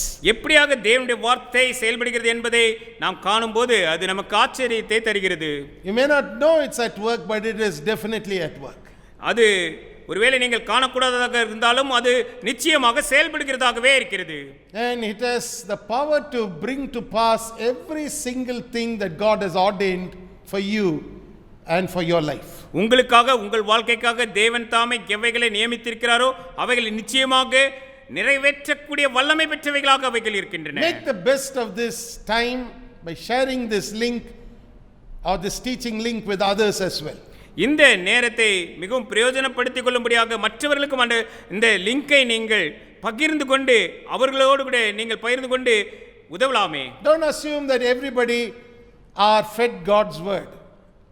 நீங்கள் மற்றவர்களுக்கு வேண்டிய ஆகாரம் கிடைத்துக் கொண்டிருக்கிறது என்று நீங்களே ஒருவேளை அப்படியாக இருக்கும் என்று சொல்லி நீங்களாகவே எடுத்துக்கொள்ள வேண்டாம். There are many people who are going through different forms of spiritual hunger in this world. அநேகருக்கு ஆவிக்குரிய பசி உண்டாயிருக்கிறது என்பதையும் அறிந்திருங்கள். That's why they fill their minds with a lot of spiritual junk.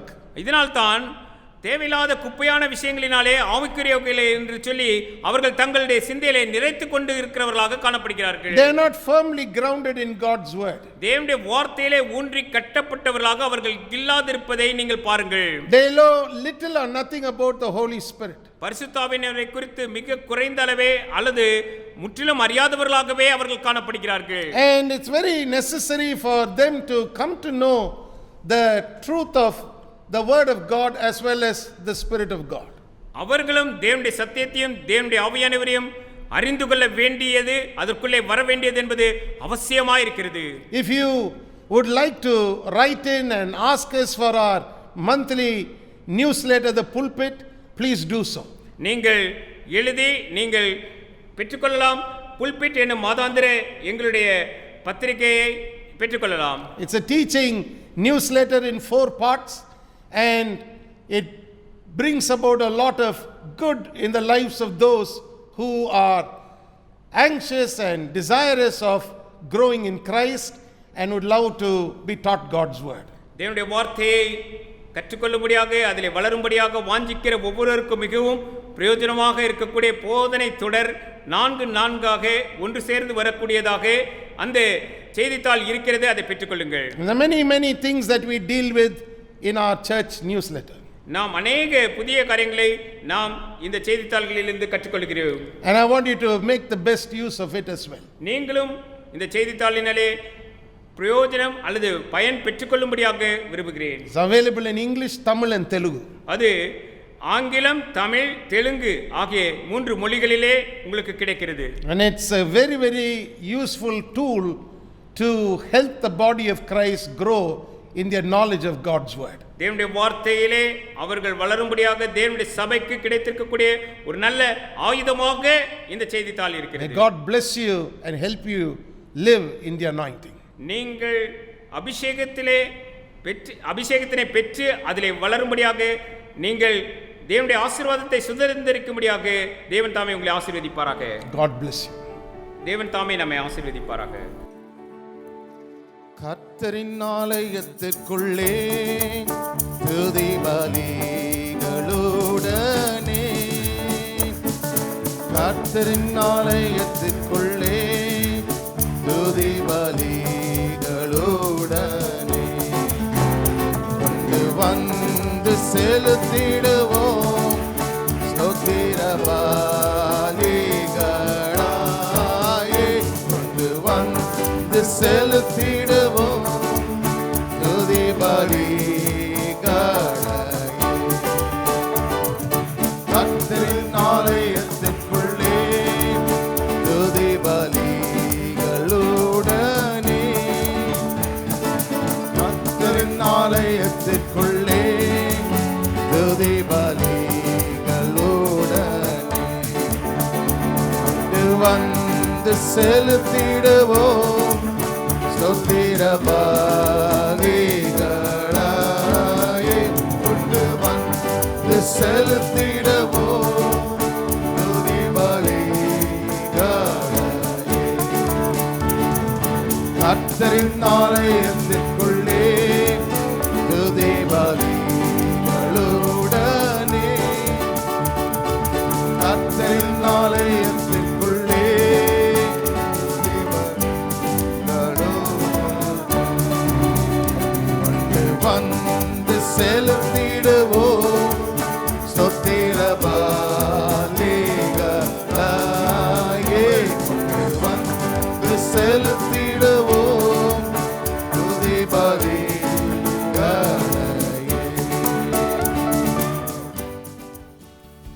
Make sure you don't miss receiving our free monthly newsletter, The Pulpit, which contains a 4-part teaching series on various Bible topics that will help you live in victory.